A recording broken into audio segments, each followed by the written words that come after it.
Hello， 大家好，这里是新某的频道，欢迎回来。如果说中本聪是区块链的创始者，那么江湖人称 V 神的 Vitalik Buterin 则是一手将区块链推上浪潮之巅的开拓者。他眼里闪烁着金蓝光芒，看似平平无奇，却是一个令无数人羡慕的90后天才少年。现年仅28岁的他，身价一度达到210亿美元，一个与 Linux 之父、脸书 CEO 扎克伯格齐名的技术天才。短短几年时间，他将以太坊干到公链之王，市值仅次于比特币的全球第2大加密货币。这样一个被视作神一样的加密领袖，相信大家都很好奇他的经历以及他身后的以太坊。今天我们就来现场连线 V 神本人，带大家全面认识下这位别人家的孩子。可能由于是移民的关系， Vitalik 会说多种语言，英语、法语、德语、俄语。据说他只花了几个月就可以流利的说中文。哇 ，Vitalik， 可以先用中文和各位观众打个招呼吗？现场的朋友大家好，我很对不起因为疫情的问题不能现场参加，但是我希望今天可以跟大家分享一些以太坊的最近的研究和技术的发展。好的，非常感谢 V 神能和我们连线。据我所知，你的父亲本身也是程序员，建议和我们讲下你的家庭背景吗？ Sure. So I was born in Russia in 1994. My family moved to Canada when I was 6. My dad, he started a software company soon after moving to Canada. It was more than 100 employees. My dad was definitely very careful to just introduce a lot of math and programming things to me. Like he bought me a bunch of learn how to do programming books, bought me a bunch of math and science books, and I would always read all of them. 所以你的父亲对你影响很大，从小就对数学、科学、计算机非常感兴趣，以至于后来在加拿大读小学3年级时就被安排进天才儿童班，是吧？你自认为自己是边缘天才还是真正的天才？ Okay, we'll make me borderline. Being borderline sounds cooler. 看来 V 神还是挺谦虚的哈。那你当时是在什么机缘巧合下走进比特币的呢？ This was back in March 2011 when Bitcoin was still this very young thing. I heard about it once from the internet, once from my dad, and I thought, okay, this is interesting. I should just poke into this system and or poke into the community and see if I can actually participate. So I eventually found this person who was making a Bitcoin blog. So he was paying people 5 Bitcoins per article, which back then was $4. It actually worked for a while. So I stayed with Bitcoin Weekly for a while, and we kept on doing this. Okay. So I got kind of deeper and deeper into the Bitcoin space quickly. And then in September of 2011, this was when Mihai Alicia, the person who would then become an Ethereum co-founder 2 years later, reached out to me. And he said, hey, I'm starting this Bitcoin magazine. Do you want to join? And I'm like, yeah. So I became the first writer for a Bitcoin magazine. OK， 也可以说这2段工作经历让你积累了丰富的加密知识。2013年你进入滑铁卢大学学习，入学仅8个月就辍学，期间获得了风投家的投资，可以说为你的项目开展提供了启动资金。后来你开始环球旅行，到处拜访开发人员，和他们交流对代码的热情。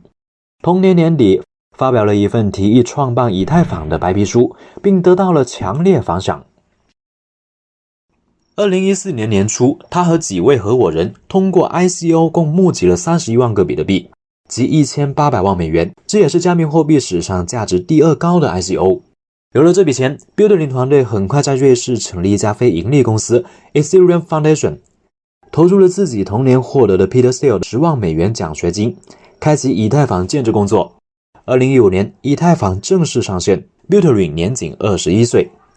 看我们视频的朋友可能很多都是第一次接触加密货币，你能和我们介绍下以太坊吗？ Ethereum is a platform that is specifically designed for people to build these kinds of decentralized applications, or dApps for short. The Ethereum client, which we are calling the Ether browser, will include a built-in peer-to-peer network for sending messages, and a generalized blockchain with a built-in programming language. allowing people to use the blockchain for any kind of decentralized application that they want to create. Ethereum can be used to build financial applications that are fully trustworthy and transparent because they run on the blockchain. Online, cryptographically secure systems for managing your property and contracts. Social networking and messaging systems that allow users to maintain control of their own data. Systems for trading underutilized computational resources like CPU time and hard drive space. And eventually tools for online voting and distributed governance. And the most exciting applications of Ethereum are probably the ones that we have not even thought of. As with all new platforms for innovation, like the protocols that underlie the internet itself, it is not always easy to predict what they're going to be used for. Gmail, Facebook, Twitter, Instagram, and the modern internet as a whole are all a result of early developments in the World Wide Web and JavaScript, the programming language of the World Wide Web, from the 1990s.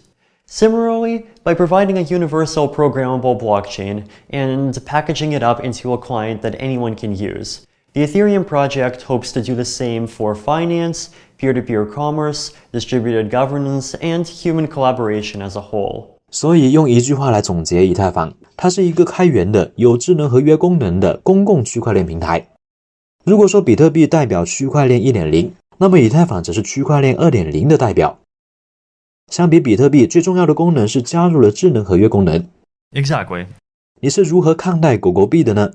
I definitely loved Dogecoin right from the beginning. The problem is like Dogecoin is like once you have like one dog coin that's really becomes really successful and gets to a $50 billion market cap, like if a joke becomes that successful, then you have the grifters, right? And you have like the people that want to get rich without actually being a joke. All of these other dog coins, like they have founding teams, and like there are a lot of them like they're launching because the people in the founding teams think that they can be rich and like get $50 million and get a mansion out of this. Right. Well, the thing that these coins started also doing is they started giving like half of their supply to me, right? And basically saying that like, hey, look, Vitalik Buterin is a holder of the coin. He supports us. And then you rug pull. Yes. Yeah, of course. Like, hey, you give me half the supply. I'm going to give it to charity because that's like what I do. I don't know. Before the dog coins, I think it was like somewhere around $10 million. But this was like before this year, right? Okay. And then now like this year, like a lot more, right? Like there's like, I think I gave, what was it, like 10 million to longevity research, then like another form, like 6 million recently to another one of those projects, like a fairly big amount to like global poverty relief, like some to AI research. But then of course the dog coins came, right? And then like that's when I decided that like give all the proceeds from the dog coins to all these lovely groups that I've been trying to support for a long time. 你相信他们真的会应用到现实生活中吗？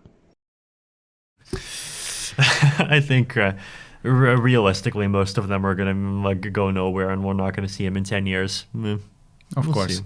我们都知道你在区块链行业已经做得非常成功了。很好奇，如果说让你选择一个行业重新开始，你会选择什么呢？ Interesting. Biotech could be one. I think biotech is going to be very important this century. 出乎我意料，我还以为是游戏行业呢。Yeah, is gaming totally different? Crypto is kind of a game. 其实以太坊也是一处虚拟场所。Yeah. 也许我们也很快能在以太坊的元宇宙空间里漫步了。I think we'll get there. Biotech would be one. I think it's going to have huge impacts. Like, I think, I personally literally think both of us are going to survive the next 500 years. 哈哈，很有意思，那一言为定。好的，非常感谢 V 神今天能抽时间和我们聊天。屏幕前的小伙伴们记得点赞评论，让 V 神感受到大家的热情。